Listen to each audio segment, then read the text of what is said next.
Hi guys, it's Margaret with Bliss Farm. Today I'm going to share with you 5 tips to help you save money. Now this is not maybe the ordinary 5 tips to save money. I had actually done a blog post a while ago on this very subject. As a matter of fact, that is where I'm taking the tips from, and I will link that post below so you can go and see that if you would like. These are, I guess, they're a little bit off what you would think of normally when you're thinking about saving money, but yet they can cost you a ton if you they can really get you in trouble if you don't follow these. And they can be money grabbers and money suckers, like, big time. So I thought I would share this today, and I do have some notes, so I will be reading off of these so I remember what I'm supposed to say. And let's get started. Okay, so one is probably one you've heard a lot, and it's don't go shopping without a list. Now, for the most part, you're going to say, yep, especially with grocery tips. It's always do not go to the store without a list, naturally, because you'll walk out with everything you didn't need and nothing that you did need. Does that make sense? I hope so. But it goes beyond grocery shopping. It goes to if you're going clothes shopping for your kids or for yourself. Look through the closet. Look through your drawers. See what you need. And purge first. You may go in your closet and you think, oh, well, I have plenty of shirts, but maybe half of them you don't wear, or they're not the right style anymore, or they're stained, or half of them are just not wearable for some reason anymore. So you're not going to get shirts because you think you're all set. So if you go through and do an inventory on what you actually have first and make a quick list, you're going to be in a better position to get what you need and not overspend at the store. So that goes for anything: groceries, clothes, home decorative items. If you're really, unless you're just maybe going to the thrift store to see what you can find, you don't really need a list there. Unless there are specific things that you're looking for, then write the items on a sticky note, because you'd be surprised you're going to forget. If you're going for gardening things or anything, make a list, because you're more than likely going to forget what you need and go home with stuff you don't need. The second tip is to recycle, reuse, and repurpose. This is a huge money saver, and it's kind of a no-brainer, but oftentimes something maybe breaks or gets old and we just figure, oh, just toss it, don't need it anymore, don't want it anymore. But maybe you could use it for something else, or you could paint it or fix it somehow, or just redo it somehow that it becomes useful again to you. So anytime that you have something that breaks or that you think you want to throw away, think about, is there anywhere else I can use this in my home? Can I fix it to make it reusable again? And you'll be surprised how many times you may, from one thing that we're going to throw away, becomes reusable somewhere else. So it's worth taking a double inventory of that and making sure that you really can't use it anymore. Okay, the third tip is comparative shop. And this is a biggie. You might have your favorite go-to store that always has things on sale. But a lot of times that's not the case. And sometimes quality also factors in. I'm not picking on Walmart, but for instance, if you were to go to the store, go to Walmart for something because that's your go-to store and you want to, get the best price, and they do have some great prices, but maybe what you didn't know is that by not comparative shopping, somewhere else had a better item or the better model on sale for just under what you were going to spend on the one you're going to Walmart for. If that makes, I think I'm explaining it right. So for instance, like a TV, if you're in the market for a TV and you think, well, Walmart's going to have the best prices, and you just go there and you pick one out, and then you're thumbing through maybe the Sunday paper, or you're looking at the online ad at Target, and you see a better model, better brand, and it's on sale for, like I said, even cheaper than the one you just bought. So if you had comparative shopped, you would have known that. Now, I myself lately have been the type of person to buy more online than to go shopping. A lot of that has been from my anxiety, which, yeah, that's a whole nother video. I won't get into that here. But it has pushed me or forced me to do a lot of my shopping online.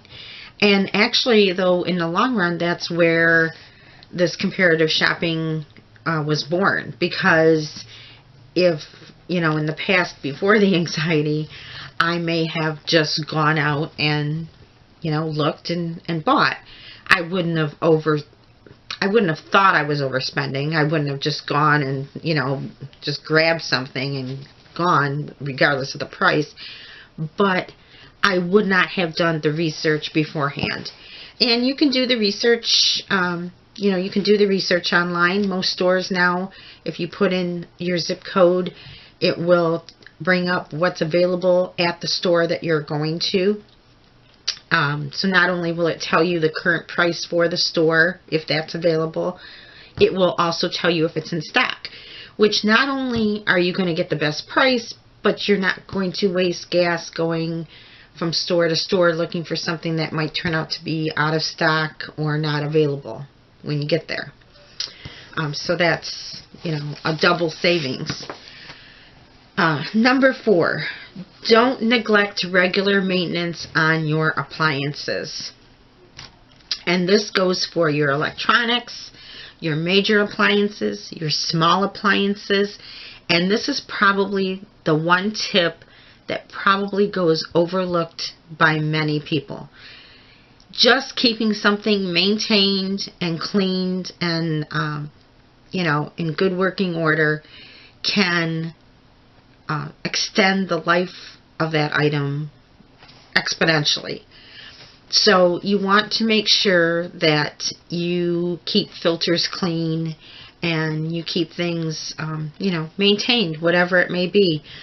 Computers, make sure you have your antivirus on there and make sure that you check up on it and, clean out any fans and filters for your electronics and for your appliances such as your refrigerator and your furnace.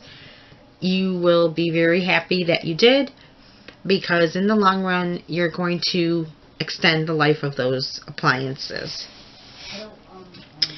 And last but not least, use an online and or store point program. Now, most people these days have the little key fobs, the cards, the store cards to get the sale prices. Most of the time now, I don't think there's a store around that has it, that you can get the sale prices without having the card. Like Kroger and CVS and, if you don't have the card, you don't get the sale price. So more and more people have those. But what I am more or less getting at with this is to try out something that actually earns you points to use while it's saving you money. For instance, Ebates. If you do a lot of online shopping, Ebates.com is excellent because you're going to get money back. And I don't even do, I mean, my budget does not allow me to do a lot of shopping online or in the store. But I do use Ebates.com.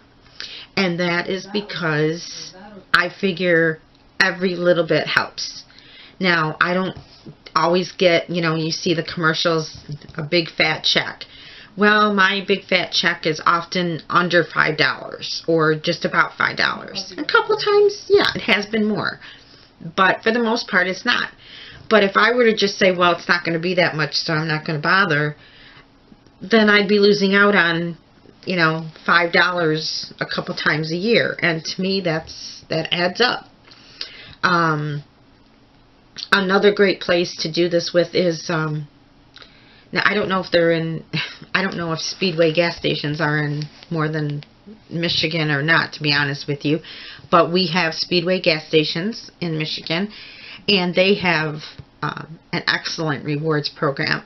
You have them scan your little member card every time you go, and you can earn free gas and gift cards and you know, points to buy groceries in their stores, whatever they might sell. So it's an excellent way. I mean, you know, if you have a car, you got to have gas to run it. So it's an excellent way to, you know, earn extras by participating. And I'm not sure if there's any other gas stations around here. I don't really keep up with it. The only one I use is Speedway, so I don't pay attention to anyone else. But look around and see what you can find that, you know, will help you earn even more. And yes, you know, I guess the credit cards would count. I don't have credit cards like that. I just don't use them at this time. But if you're going to use the credit card, you might as well have one that is going to earn you, you know, the benefits too.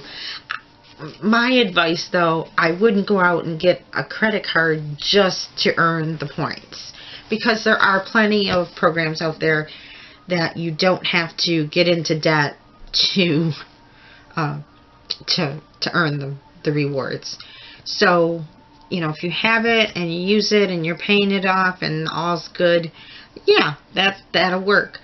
But, you know, don't go out and get one of those just to get the rewards. That would kind of seem counterintuitive. Okay, and another one besides Ebates that is one of my favorites is Swagbucks. I knew it. It takes a little bit more work actually with Swagbucks, but you can earn some pretty good gift cards. I earn several $5 Amazon cards per year. That's what I choose, is the $5 Amazon cards. And sometimes I can earn, you know, like I said, maybe $15, $20 for me. That's pretty good anyway. $15, $20 a year. I know, I'm sure there's people out there that are going, that's all you earn. But, you know, to me, every little bit helps, and maybe one of these days I'll start earning more. So, anyway, like I said, those are pretty easy tips. I hope that you got some inspiration and maybe a tip that you know, had forgotten about or didn't realize. You know, because a lot of times we get into a rut and we forget. You know, it's easy to do. Life happens. So, you know, consider this like a refresher course. And hopefully a couple tips anyway will help you save some money. And until next time, I hope you enjoyed this video, and have a great day. Bye-bye.